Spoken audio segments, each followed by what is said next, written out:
I always thought the old train station was just a relic of the past, a forgotten structure slowly crumbling to dust. But when I decided to take a shortcut through it one night, I was unwittingly transported back in time. As I stepped onto the platform, I was met with the sight of dozens of passengers in vintage clothing, bustling about as if they were late for their trains. It was a scene straight out of a history book, but something about it felt wrong. The air was thick with an unnatural chill, and the passengers' faces were gaunt and hollow-eyed. I couldn't shake the feeling that somehow, they knew I didn't belong.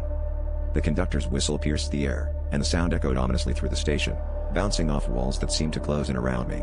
I tried to blend in, hoping no one would notice the modern attire that clashed with the eerie tableau. I could feel eyes on me, searching, probing. One woman in a tattered dress approached, her lips moving soundlessly, but her eyes screamed for help.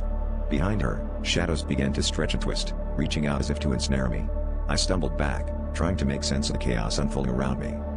As I attempted to escape, I noticed a peculiar detail. Everyone was boarding a train that was nowhere in sight.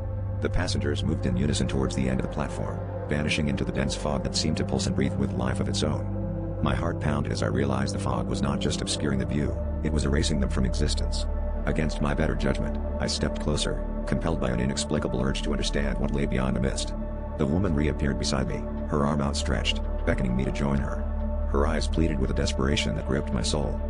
In that moment, I understood that the station was a liminal space, a purgatory for souls caught between worlds. I turned to flee, but the platform seemed to stretch endlessly before me, a cruel labyrinth I couldn't escape.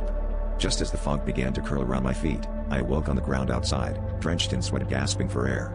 The station stood silent and empty once more, its secrets buried in the mists of time. I never took the shortcut again, and I never spoke of what I saw, because deep down, I fear the next time, I won't be able to leave.